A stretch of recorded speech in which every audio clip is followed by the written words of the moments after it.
دیکھیے غیب کا لفظ یہاں آیا ہے، اس کو سمجھ لیجئے. غیب کس کو کہتے ہیں؟ یہاں غیب سے مراد کیا ہے؟ وہ بات کہ صرف اللہ کو معلوم ہے اور کسی اور کے علم میں. دو چیزیں ہیں اس میں. ایک تو یہ کہ وہ چیز ابھی وجود ہی میں نہیں آئی. سمجھ میں آ گئی بات؟ ایک تو وہ چیز ابھی تک وجود ہی میں نہیں آئی، اس کو بھی غیب کہتے ہیں. ایک وہ چیز ہے کہ وجود میں تو آ گئی ہے مگر اس کا علم جو ہے وہ اللہ کے سوا اور کسی کو نہیں. تو یہ غیب کے دو حصے ہیں. اگر کسی ذریعے سے اس کا علم حاصل ہو جائے تو پھر وہ غیب نہیں رہتا. مثلا وحی کے ذریعے سے پیغمبر کو بتلا دیا گیا، الہام کے ذریعے سے کسی بزرگ کو، کسی ولی کو، کسی انسان کو بتلا دیا گیا. بلکہ اس سے آگے بڑھ کر ہم کہتے ہیں کہ اگر اللہ کی طرف سے ایسا انتظام ہے کہ حیوانات اور جانوروں کو معلوم ہو گیا، انسانوں کو نہیں معلوم ہوا، یہ ساری چیزیں جن کو نہیں پتا ان کے اعتبار سے غیب میں ہیں، لیکن پھر بھی اس کو غیب نہیں کہا جائے گا. سمجھ میں آ گئی بات؟ مثلا حدیث سے معلوم ہوتا ہے کہ جب مردوں کو دفن کیا جاتا ہے قبروں میں تو ان کے ساتھ جو بھی معاملہ ہوتا ہے اس وقت وہاں قبر میں، اور منکر نکیر جب سوال اور جواب کے لیے آتے ہیں، جانوروں کو تو پتہ چل جاتا ہے، انسان کو نہیں پتہ چلتا. جانوروں پر اس راز کو کھولا گیا لیکن انسانوں پر نہیں کھولا گیا. بربنائے رحمت، اللہ کی مہربانی، ورنہ تو لوگوں کا کھانا اور پینا چھوٹ چکا ہوتا. آج آپ دیکھتے ہیں قبرستان سے آنے کے بعد تو کس کو کہتے ہیں؟ قبرستان میں کھڑے دنیا کی باتیں کرتے رہتے ہیں. بے فکری کا عالم یہ. اگر وہ غیب کھل جاتا وہاں لوگوں کے اوپر تو ہفتوں اور مہینوں جو ہے ان کو ہوش نہ آتی ان زندہ انسانوں کو جن پر وہ اگر کھول دیا جائے وہ بات کو. مجھے یاد آ رہا ہے میں نے شاید آپ کو اب سے 3-4 سال پہلے ایک واقعہ سنایا تھا. ہندوستان میں مجھے جن صاحب نے یہ واقعہ سنایا ان کا کہنا یہ کہ میں ان سے اس نے بتایا کہ جو اس واقعے میں شریک تھا. تو کہنے لگے کہ ان کو جب دفن کیا گیا تو ابھی قبر میں اتار کر مٹی ڈال ہی رہے تھے کہ ایسی آواز آئی جیسے تڑا تڑ تڑا تڑ کی کوئی آواز آ رہی ہو، جیسے کوئی کسی کو مار رہا ہے. ابھی مٹی پوری ڈالی بھی نہیں تھی. کہنے لگے کہ ہم لوگ سمجھ میں نہیں آئی یہ آواز کیسی ہے. اس کے بعد پھر مٹی پورے یعنی ڈال تو چکے تھے مگر برابر نہیں کر سکے تھے تو ایک دم ایک جھٹکا سا آیا زمین میں. وہ کہنے ہم لوگ سب بھاگ لیے وہاں سے. وہ آدمی کون تھا اس کے بعد چھوڑ دیجئے، میں جانتا تو ایک ہی دفعہ میں نے اس انسان کو دیکھا تھا، اللہ تعالیٰ اس کی مغفرت فرمائے بہرحال. تو اگر وہ کہتے تھے کہ جب بھی خیال آ جاتا ہے اس کا طبیعت میں دہشت اور وحشت پیدا ہوتی. اللہ تعالیٰ کی حکمت اور مصلحت یہ ہے کہ انسانوں پر اس راز کو، انسانوں کے لیے یہ راز ہی رہے، ورنہ اگر کھول دیا جاتا کہ وہ آ رہے ہیں منکر نکیر سوال اور جواب کرنے کے لیے تو کس کو ہوش رہتی مہینوں. ہم لوگ قبرستان سے واپس آ کر کھانا کھاتے ہیں، سوتے ہیں، جاگتے ہیں، دنیا کے بزنس بیوپار میں لگ جاتے ہیں تو یہ سب اس لیے کبھی پردہ پڑا ہوا ہے. تو یہ اللہ کی مہربانی کی بات ہے. تو پھر بھی اگر جانوروں پر اس کو کھول دیا گیا تو یہ کہا جائے گا کہ یہ غیب نہیں رہا. ایک ہے انباء الغیب، غیب کی خبریں. تو غیب کی خبریں دینا اور چیز ہے. چنانچہ فرمایا گیا کہ تلک من انباء الغیب نوحیھا الیک، یہ غیب کی خبریں ہیں پیغمبر جن کی ہم آپ کی طرف وحی کر رہے ہیں. تو پھر بھی اب یہ ہے یہ غیب نہیں رہے گا. غیب اسی کو کہا جاتا ہے کہ جو ابھی تک وجود میں نہیں آیا یا وجود میں آ چکا لیکن اس کا علم صرف اللہ کو ہے اور کسی کو نہیں. اس کو غیب کہتے ہیں. اور اگر کسی بھی ذریعے سے دوسرے کو معلوم ہو جائے، آنکھوں سے دیکھ کر، کان سے سن کر، یا یہ کہ ہاتھوں سے چھو کر، یا کسی غیبی یعنی مخفی ذریعے سے خبر پہنچ کر، الہام یا وحی، پھر وہ غیب نہیں رہا. اس واسطے کوئی اس میں وہ نہیں کرنا چاہیے کہ اس میں کہیں تو کہا گیا ہے کہ ہم نے غیب کی باتیں آپ کو بتلا دی، کہیں کہا گیا کہ صرف اللہ کو معلوم ہے. ان دونوں میں ٹکراؤ کیا ہے؟ اس لیے میں نے وضاحت کر دی ہے. اسی کے پاس ہے خزانے غیب کے، لا یعلمھا الا ھو، نہیں جانتا ان خزانوں کو مگر صرف وہی. وَيَعْلَمُ مَا فِي الْبَرِّ وَالْبَحْرِ، وہ جانتا ہے جو کچھ خشکی میں ہے، جو کچھ سمندر میں ہے، اور اس کے یہاں تک تو علم کی وسعت ہے، یعنی کوئی حصہ اس کے علم سے باہر نہیں، احاطہ علمی سے. لا یحیطون، سورہ اس میں آیت الکرسی میں آپ پڑھ چکے ہیں، لا یحیطون بشیء من علم، کوئی اس کے علم کا احاطہ کر ہی نہیں سکتا. اللہ سبحانہ و تعالیٰ کے علم سے باہر کوئی چیز نہیں، نہ آسمانوں کے اندر اور نہ زمین کے اندر. یہ تو ہے وسعت علم کی بات. اور کمال علم کی بات کیا ہے؟ ما تسقط من ورقۃ الا یعلمها، کوئی پتا گرتا نہیں ہے مگر اس کے حال سے اللہ واقف ہے. یعنی لگا ہوا پتا تو ابھی ٹھہرا ہوا ہے، اس کو تو اللہ معلوم ہو جانا کوئی بات نہیں، اس سے آگے پتا یہ کب گرنا ہے اور یہ گر رہا ہے اس وقت، یہ بات بھی اللہ کو معلوم ہے. تو معلوم ہوا کہ پتوں کی حرکت، ان کی بڑھوتری، ان کا بڑا چھوٹا ہونا، اسی طرح سے ان کا پکا ہو جانا، ان کا گل جانا اور گرنا، ایک ایک بات اللہ کے علم میں رہتی ہے. حالانکہ کائنات میں جو کچھ پھیلا ہو ان چیزوں کا وہ سب کو پتا ہے. ولا رطب ولا یابس، اور تر اور خشک ہر چیز اللہ کو اس کا علم ہے. سب چیزیں فی کتاب مبین، کھلی کتاب میں ہے. کھلی کتاب سے مراد کیا ہے؟ یہ تو ہے لوح محفوظ، کہ اللہ سبحانہ و تعالی نے کائنات میں جو کچھ ہونا ہے وہ سب ایک کتاب میں لکھ دیا، اس کو لوح محفوظ کہتے ہیں. تو یہ تو وہ ہے. یا پھر اس لوح محفوظ سے اوپر خود اللہ کا علم جو ہے، جس علم کو کے مطابق اللہ نے لوح محفوظ کو اس کو لکھا اور مرتب کیا، تو اس سے اوپر خود اللہ کا علم ہے. مراد اس سے وہ بھی ہے. کتاب کا لفظ کیوں لایا گیا؟ کتاب اصل میں جو چیز لکھ دی جاتی ہے اس کو کہا جاتا ہے یہ شک و شبہ سے بالا ہے. اس بات کو لکھ دیا گیا، اب اس میں کوئی شک اور شبہ نہیں، پکی ہو گئی یہ بات. اللہ کا علم جو ہے وہ ایسا ہی پکا ہے جیسے کوئی چیز لکھی بھی ہوا کرتی. تو دونوں مراد ہو سکتی ہیں. یہ تو لوح محفوظ میں دنیا میں جو کچھ ہونا ہے، پتا بھی اگر گرنا ہے، بارش کا قطرہ گرنا ہے، کتنے قطرے بارش کے گریں گے، کہاں گریں گے، کس وقت گریں گے، یہ سب کچھ لوح محفوظ میں ہے. درخت میں کتنے پتے ہوں گے، کون سے پتے کی کتنی سائز ہوگا، اس کی عمر کتنی ہوگی، کب یہ پتا گرے گا، یہ سب کچھ اس کتاب کے اندر لکھا ہوا ہے. تو جب یہ چھوٹی چھوٹی سی چیزیں لکھی ہوئی ہیں تو بڑی چیزیں خود انسان کی اپنی حرکتیں، اس کا جینا، اس کا مرنا، اس کا کھانا، اس کا پینا، اس کا چلنا، اس کا پھرنا، اس کی تندرستی اور بیماری اور غربت، عمارت، کیا اللہ کے علم سے باہر ہو سکتی ہے؟ یا اس کی گمراہی اور اس کی ہدایت یہ اللہ کے علم سے باہر ہو سکتی ہے؟ ہرگز نہیں. وَهُوَ الَّذِي يَتَوَفَّاكُمْ بِاللَّيْلِ، تو اس سے جو ہے کمال علم سامنے آیا. وسعت علم پہلی بات سے، اور کمال علم اس سے کہ مکمل علم ہے، اس کا کوئی چیز اس کے علم سے باہر نہیں ہے، یہ ناقص علم نہیں ہے، اس کا مکمل علم ہے. وَهُوَ الَّذِي وَلَا حَبَّةٍ فِي ظُلُمَاتِ الْأَرْضِ، یہ چھوٹ گیا تھا. اور نہ کوئی بیج، ویسے حبہ کہتے ہیں دانے کو، چنے کا دانہ، گیہوں کا دانہ، اس کو حبہ کہتے ہیں. نہ کوئی بیج زمین کی اندھیریوں میں، ایسا نہیں ہے کہ جو اس کے علم سے باہر ہو. کسان دانہ ڈال دیتا ہے زمین کے اندر، اب کچھ پتہ نہیں کسان کو کیا گزر رہی ہے، اس پر گل گیا، سڑ گیا، تباہ ہو گیا، برباد ہو گیا. جب کبھی کونپل نکل کر باہر آئے گی تو پتہ چلے گا میرا بیج جو ہے وہ ٹھیک تھا، ٹھیک رہا. لیکن اس اندھیریوں کے اندر زمین کی تہوں میں بیج کس حالت میں ہے اللہ کے علم ہے. وَهُوَ الَّذِي يَتَوَفَّاكُمْ بِاللَّيْلِ وَيَعْلَمُ مَا جَرَحْتُمْ بِالنَّهَارِ ثُمَّ يَبْعَثُكُمْ فِيهِ لِيُقْضَىٰ أَجَلٌ مُّسَمًّى. فرماتے ہیں کہ وہی وہ ذات ہے کہ جو تم کو یوں کہیے کہ تم کو وفات دیتا ہے. لفظی ترجمہ تو ہے وفات ہی دینے کا. تم کو وفات دیتا ہے رات میں. اصل میں وفا یفی کے معنی آتے ہیں مدت کا پورا ہونا.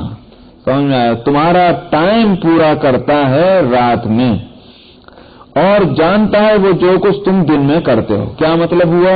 اور ثم یبعثکم فیہ لیقضی اجل مسمى، پھر تم کو اس دن کے اندر اٹھا دیتا ہے تاکہ وہ مدت مقررہ پوری ہو جائے. کون سی مدت مقررہ؟ عمر کی.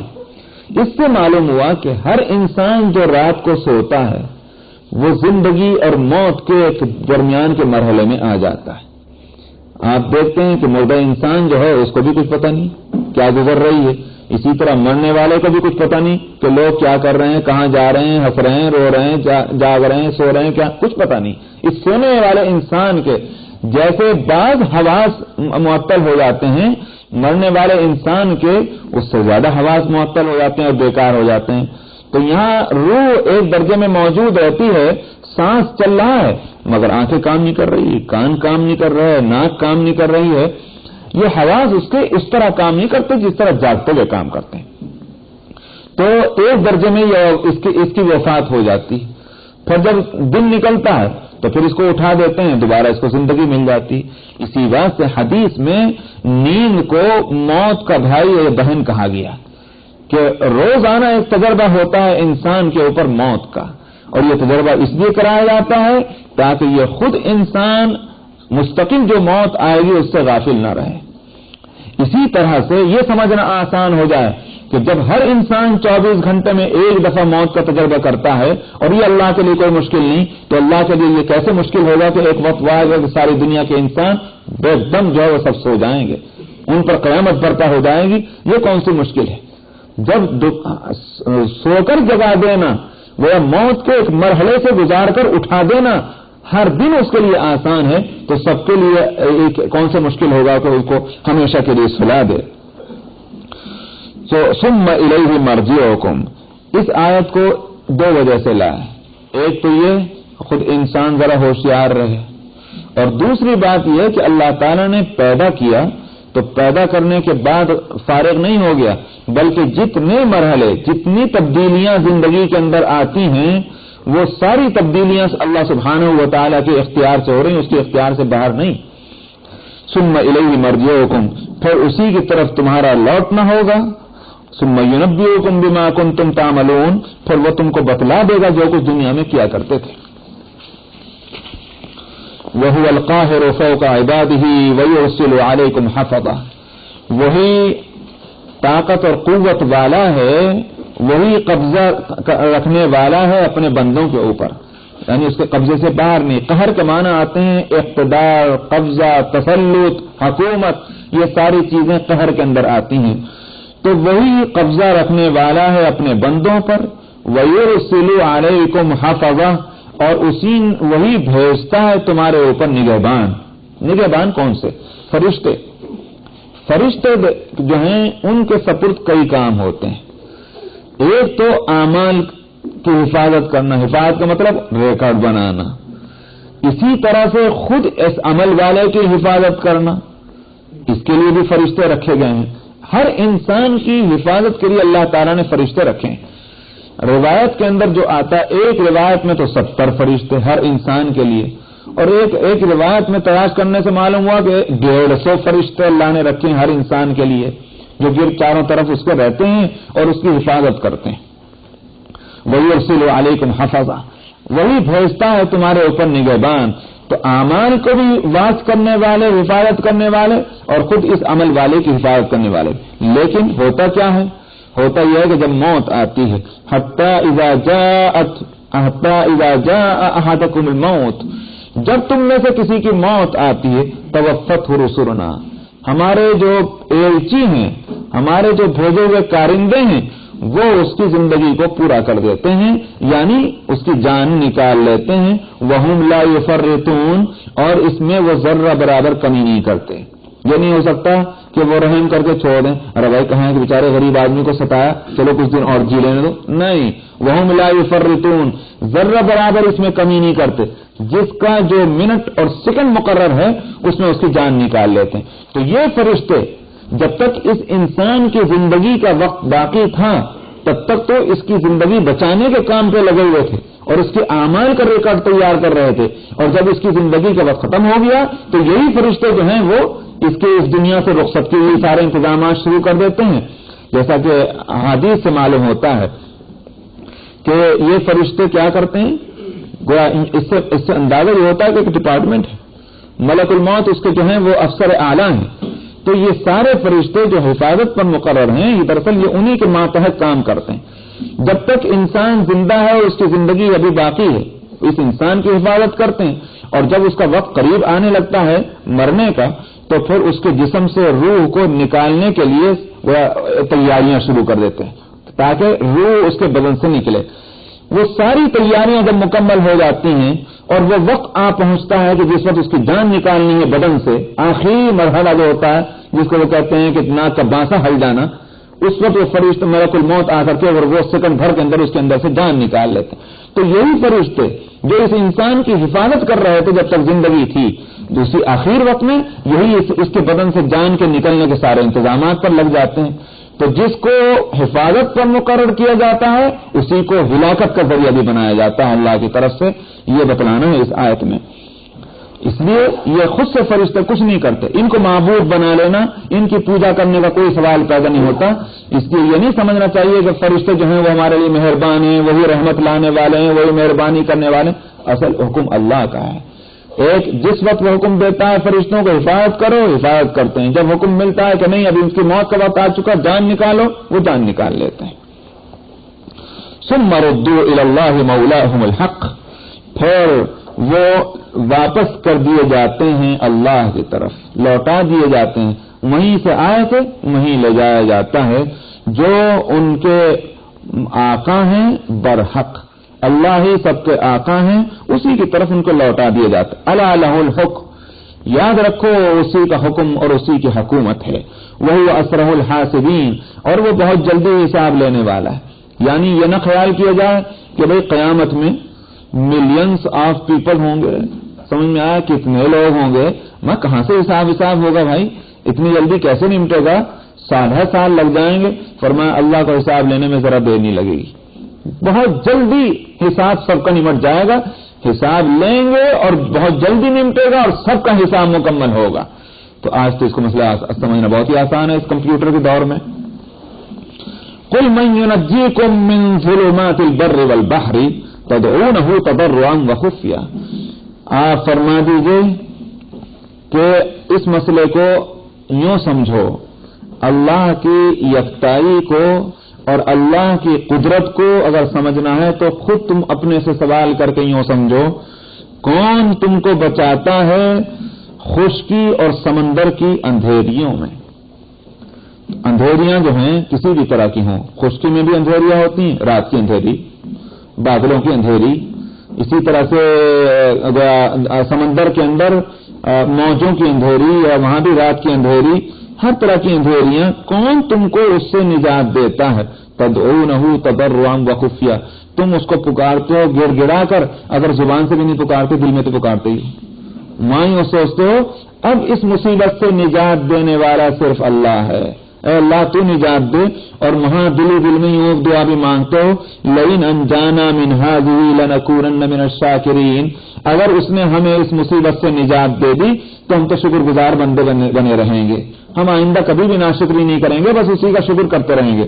اس وقت تو دل میں یوں کہتے ہو نا، یا کسی اور کو پکارتے قل اللہ ینجیکم منہا، بتاؤ کون تم کو نجات دیتا ہے، وہی تو نجات دیتا ہے جس کو تم پکارتے ہو.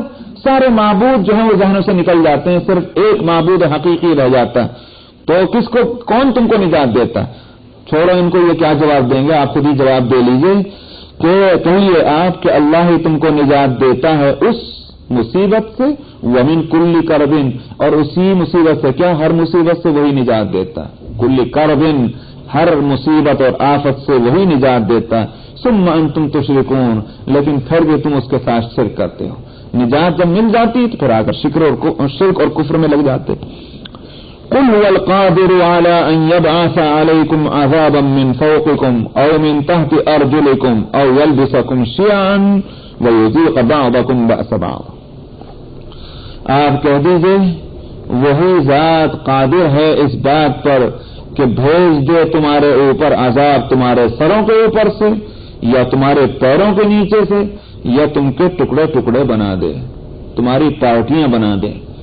تو معلوم ہوا کہ جو عذاب تین راستوں سے آ سکتا ہے، یا تو اوپر سے آئے، یا ہمارے نیچے سے آئے، یا خود ہمارے اندر سے آئے. سمجھ میں آئے؟ تین راستے ہیں عذاب کے آنے کے. اوپر سے آنے کا مطلب پچھلی قوموں پر اوپر سے عذاب آیا، کچھ قوموں پر اوپر سے پتھر برسائے گئے، کچھ قوموں پر حضرت شعیب علیہ السلام کی قوم پر جو ہے اوپر سے آگ برسائی گئی. اسی طرح سے نوح علیہ السلام کی قوم پر اوپر سے پانی کا عذاب آیا، پیروں کے نیچے سے عذاب، حضرت نوح علیہ السلام کی قوم پر عذاب اوپر سے بھی آیا تھا، نیچے سے بھی آیا تھا، اوپر سے بھی پانی برسا تھا اور نیچے سے زمین میں بھی پانی کو اگلا تھا، سارے چشمے کھل گئے تھے۔ اسی طرح سے حضرت لوط علیہ السلام کی قوم پر اوپر سے بھی عذاب آیا تھا کہ پتھروں کی بارش ہوئی تھی، اور نیچے کا عذاب یہ تھا کہ زمین کو نیچے سے اٹھا کر کے اور پلٹ دیا گیا تھا۔ اسی طرح سے خود فرعون پر جو عذاب آیا وہ نیچے کا عذاب تھا، اس کو ڈبویا گیا سمندر کے اندر، اس کو اور اس کی پوری قوم کو۔ اور اسی طرح سے قارون کو بھی پر عذاب آیا، وہ نیچے کا، زمین کے اندر اس کو دھسا دیا گیا۔ تو آسمان سے سروں کے اوپر سے بھی عذاب آتا، پیروں کے نیچے سے بھی عذاب آتا ہے۔ یہ تو عذاب کی صورتیں۔ حضرت عبداللہ ابن عباس رضی اللہ عنہما سے ایک قول یہ بھی ملتا ہے کہ اس سے مراد ہے من فوقکم اور من تحت ارجلکم سے مراد ہے حکام، اور اسی طرح ماتحت، اندر میں کام کرنے والے۔ یعنی اللہ کا عذاب اس طرح سے آتا ہے کہ حاکم جو ہے وہ ظالم بن جاتے ہیں۔ معلوم ہوا کہ اگر کسی ملک میں حاکم انصاف نہ کرنے والے ہوں، بڑے ظالم ہوں، تو یہ اللہ کا عذاب ہے جو اس ملک کے بسنے والوں کی بدعملیوں کے نتیجے میں ہوتا ہے۔ اسی لیے حدیث میں فرمایا گیا کہ تؤمرون کما تعملون، جس طرح سے تمہارے عمل ہوں گے ویسے ہی تمہارے اوپر حاکم مقرر کیے جائیں گے۔ اسی لیے کسی نے عربی کے اندر اس کو مختصر کیا کہ اعمالکم امالکم اعمالکم، کہ جیسے تمہارے حکام جو ہیں وہ تمہارے عملوں کے مطابق ہیں، جیسے عمل ویسے حکام۔ تو ایک بات تو یہ ہوئی، اسی پر تو وہ کسی کا ایک واقعہ حدیث میں آتا ہے کسی کا کہ ایک بادشاہ تھا، تو وہ تھا بڑا انصاف کرنے والا، بہت ہی امانت دار، بڑا رحیم، بڑا نرم دل۔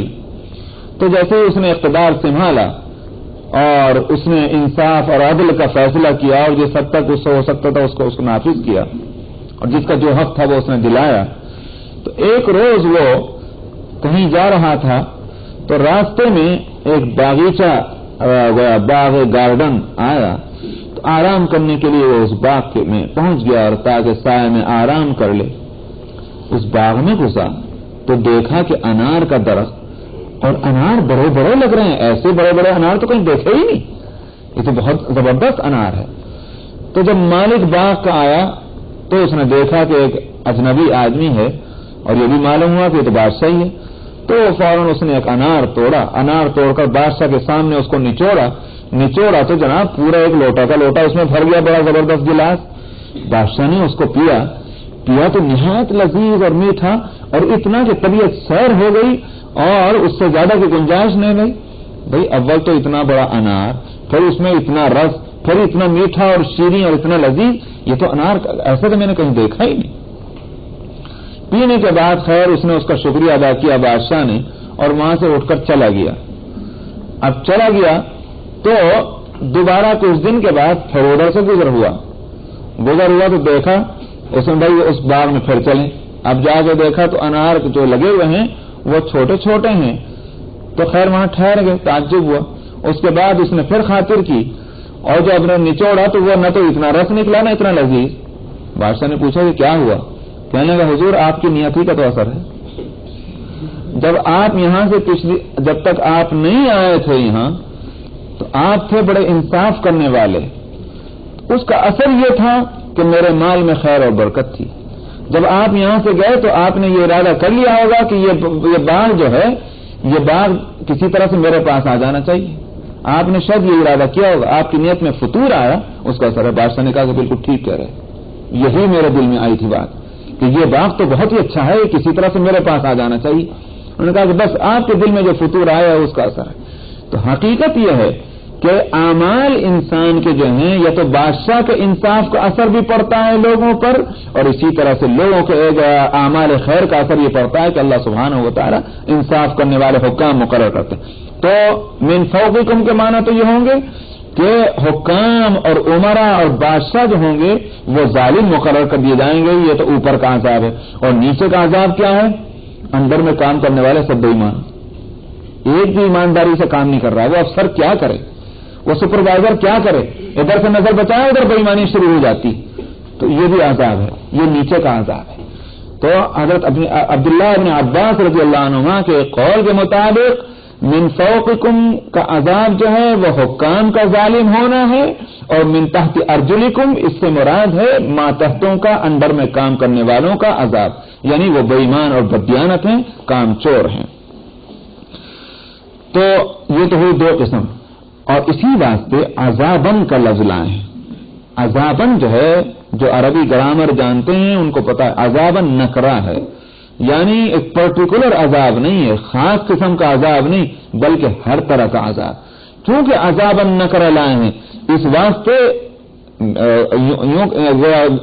جو ہے اوپر والا عذاب یا نیچے والا عذاب وہ بھی کوئی خاص قسم کا نہیں ہوگا، بلکہ اس کی 1000 قسمیں ہو سکتی ہیں، اوپر والے عذاب کی بھی اور نیچے والے عذاب کی بھی۔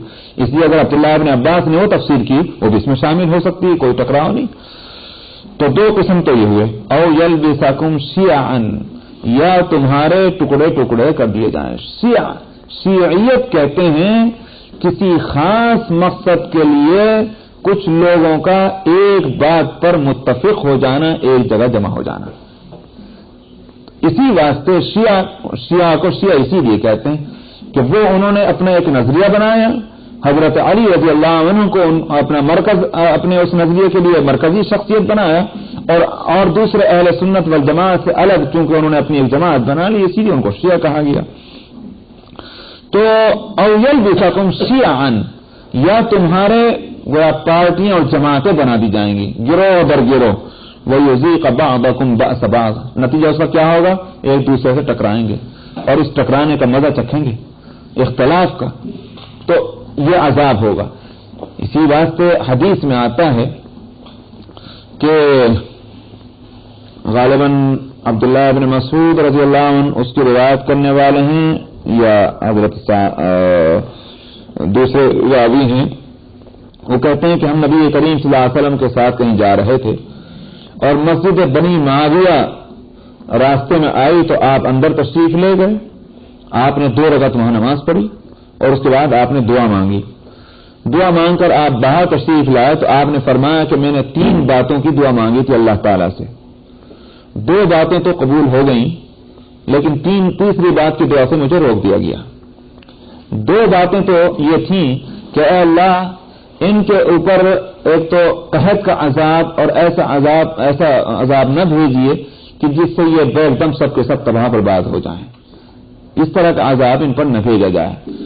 اور دوسری بات یہ ہے کہ ان پر ایسا آسمان اور زمین کا اس طرح کا عذاب بھی نہ آئے کہ جیسے پچھلی امتوں پر آیا کہ ساری قوم تباہ برباد ہو گئی۔ میری ان دعاؤں کو قبول کیا گیا۔ تیسری دعا میں نے یہ مانگی تھی کہ اے اللہ ان میں آپس میں اختلاف اور پھوٹ نہ ہو، اس دعا کے مانگنے سے مجھے روک دیا گیا۔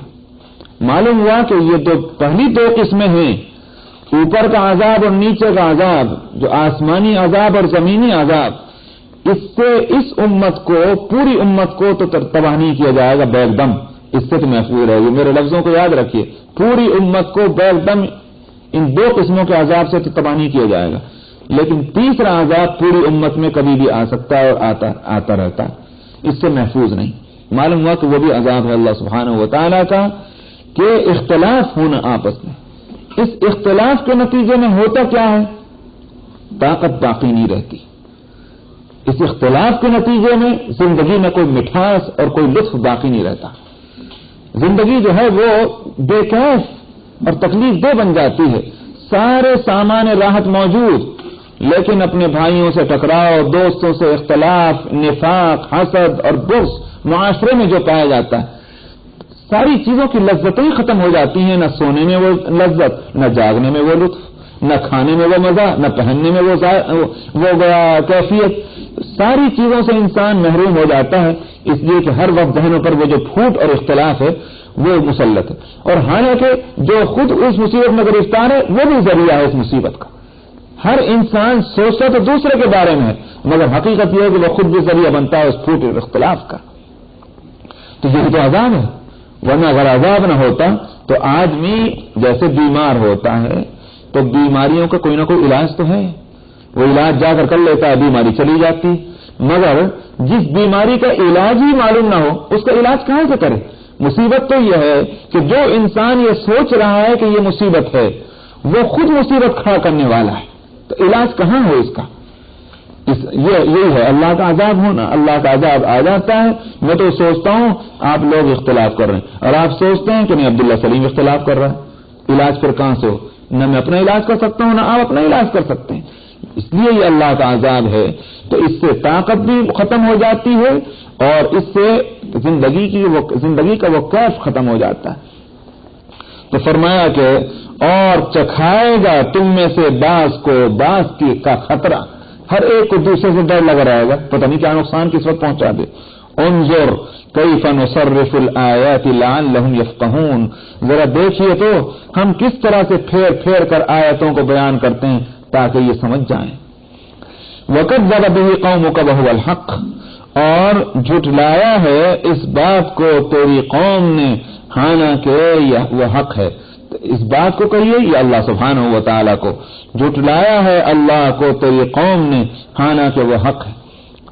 قُلْ لَسْتُ عَلَيْكُمْ بِوَكِيلٍ، آپ کہہ دیجیے میں کوئی تمہارے اوپر دروغہ نہیں ہوں، ٹھیک ہے، تم نہیں مانتے نہ مانو، تم اپنے راستے چلتے رہو، میرے کام اس سے زیادہ نہیں کہ میں تم تک پہنچا دوں، حق بات تم کو پہنچا دوں۔ لِكُلِّ نَبَإٍ مُسْتَقَرٌّ وَسَوْفَ تَعْلَمُونَ، ہر خبر جو ہے وہ اس کے یوں کہیے کہ مستقر، اس کا ایک ٹھکانہ ہے یا اس کا ایک وقت مقرر ہے، جو بھی خبر دی گئی ہے اس کا ایک وقت مقرر ہے۔ وَسَوْفَ تَعْلَمُونَ، اور ان قریب جان لوگے، کب آئے گی قیامت وہ آنی ہے، کب آئے گا عذاب وہ آنا ہے، لیکن کب آئے گا مجھے پتہ نہیں، اس کا وقت مقرر ہے۔ وَإِذَا رَأَيْتَ الَّذِينَ يَخُوضُونَ فِي آيَاتِنَا فَأَعْرِضْ عَنْهُمْ حَتَّى يَخُوضُوا فِي حَدِيثٍ غَيْرِهِ، فرمایا کہ جب آپ دیکھیں لوگوں کو کہ وہ ہماری آیتوں میں جھگڑا پیدا کر رہے ہیں، اس میں بحث مباحثہ کر رہے ہیں۔ بحث مباحثہ کرنا کیا مطلب؟ حق کو چاہنے کے لیے نہیں، بلکہ یہ کہ یہ ایک دوسرے کے خلاف اس کو استعمال کر رہے ہیں یا اس کا مذاق بنا رہے ہیں، اس کی بے حرمتی اور بے عزتی کر رہے ہیں ان آیتوں کی۔ فَأَعْرِضْ عَنْهُمْ، آپ وہاں سے ہٹ جائیں، الگ ہو جائیں، اعراض کہتے ہیں الگ ہو جانے، آپ ان لوگوں سے الگ ہو جائیں۔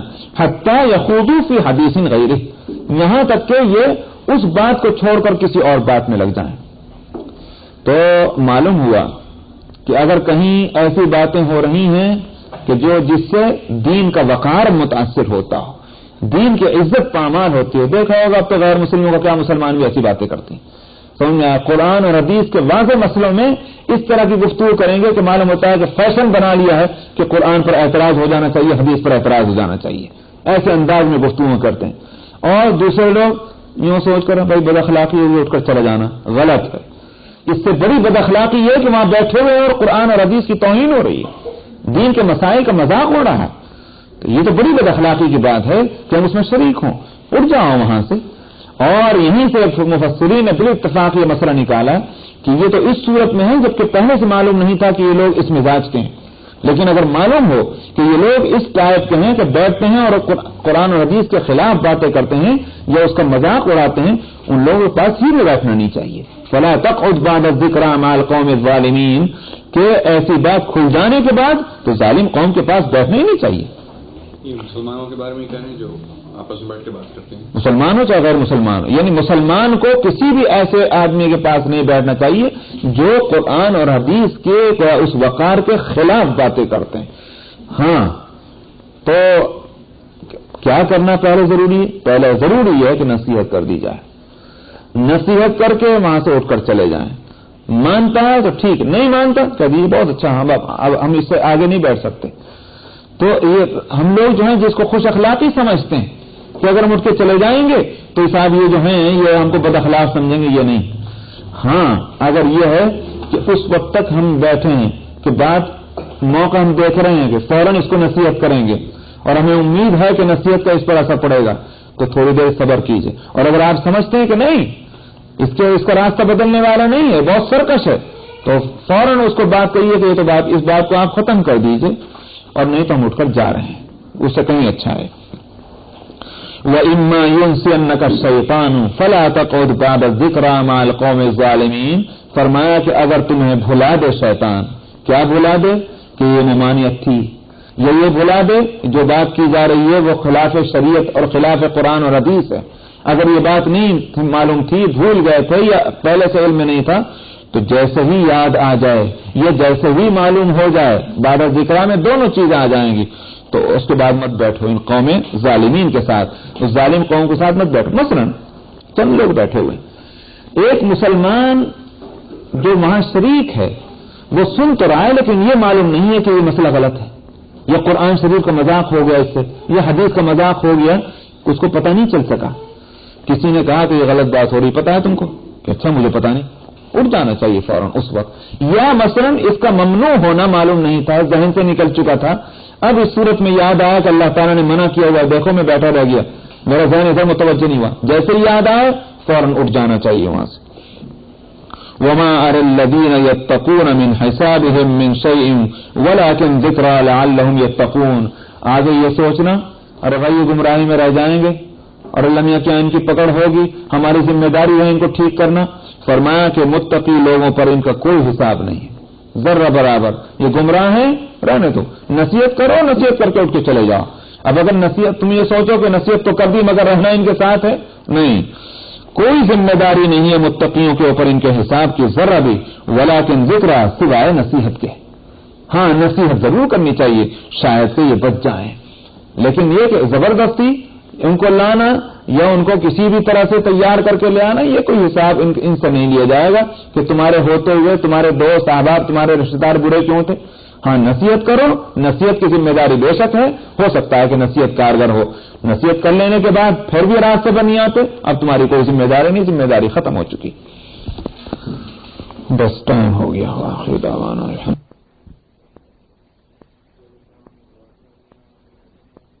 الشیطان الرجیم. بسم اللہ الرحمن الرحیم. وَذَرُوا الَّذِينَ اتَّخَذُوا دِينَهُمْ لَعِبًا وَلَهْوًا وَغَرَّتْهُمُ الْحَيَاةُ الدُّنْيَا وَذَكِّرْ بِهِ أَن تُبْصَرَ نَفْسٌ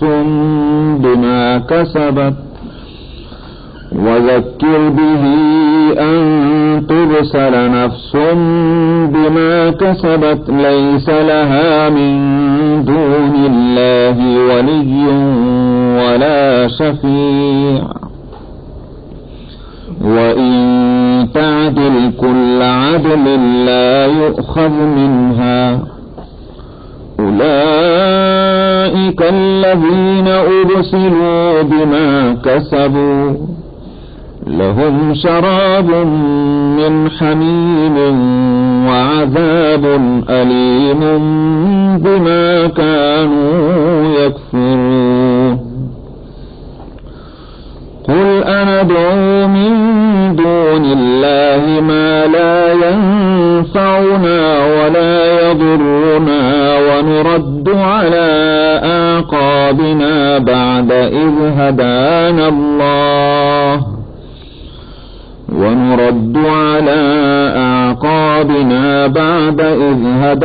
اللَّهُ كالذي استهوته الشياطين في الأرض حيران له أصحاب يدعونه إلى الهدى ائتنا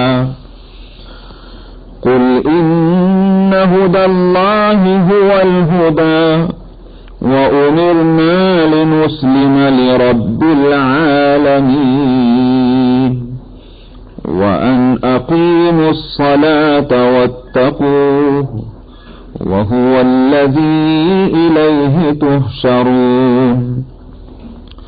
وَهُوَ الَّذِي خَلَقَ السَّمَاوَاتِ وَالْأَرْضَ بِالْحَقِّ وَيَوْمَ يَقُولُ كُن فَيَكُونُ قَوْلُهُ الْحَقُّ وَلَهُ الْمُلْكُ يَوْمَ يُنفَخُ فِي الصُّورِ عَالِمُ الْغَيْبِ وَالشَّهَادَةِ وَهُوَ الْحَكِيمُ الْخَبِيرُ. وَإِذْ قَالَ إِبْرَاهِيمُ لِأَبِيهِ آزَرَ أَتَتَّخِذُ أَصْنَامًا آلِهَةً إِنِّي أَرَاكَ وَقَوْمَكَ فِي ضَلَالٍ وكذلك نري إبراهيم ملكوت السماوات والأرض وليكون من الموقنين فلما جن عليه الليل رأى كوكبا قال هذا ربي فلما أفل قال لا أحب الآفلين فلما رأى القمر بازغا قال هذا ربي فلما أفل قال لئن لم يهدني ربي لأكونن من القوم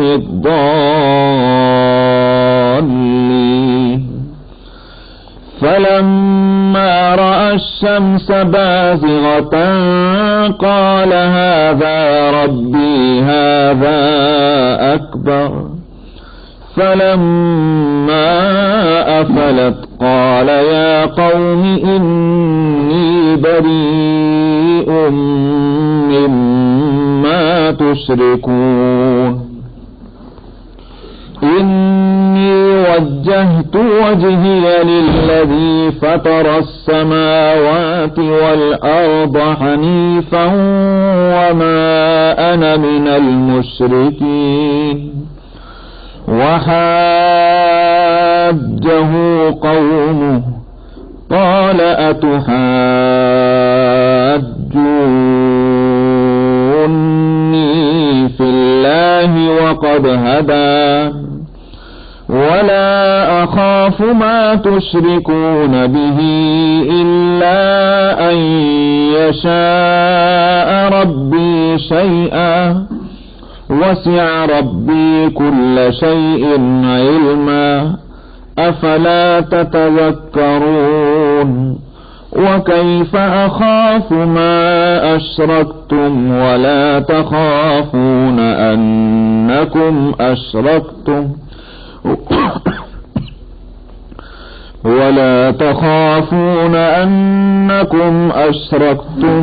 بالله ما لم ينزل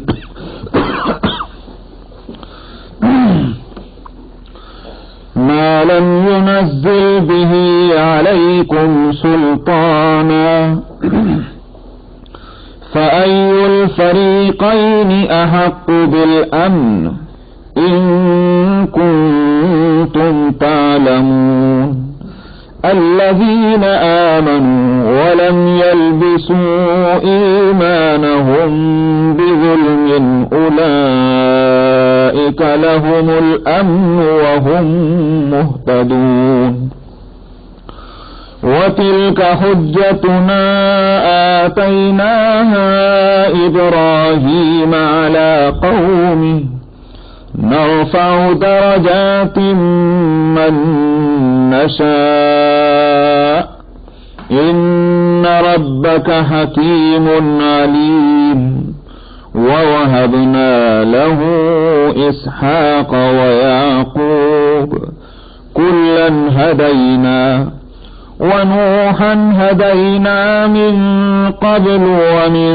ذريته داود وسليمان وأيوب ويوسف وموسى وهارون وكذلك نجزي المحسنين وزكريا ويحيى وعيسى وإلياس كل من الصالحين وإسماعيل واليسع ويونس ولوطا وكلا فضلنا على العالمين ومن آبائهم وذرياتهم وإخوانهم واجتبيناهم وهديناهم إلى صراط مستقيم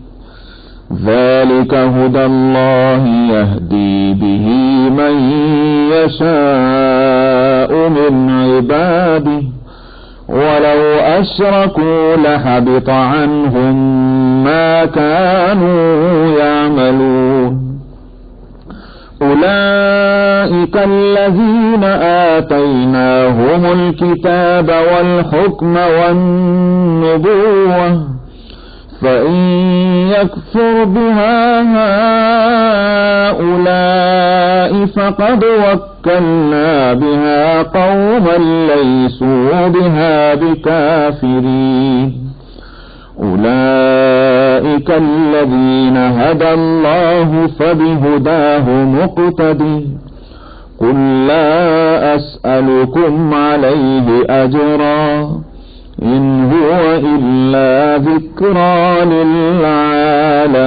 للعالمين. صدق الله العظيم.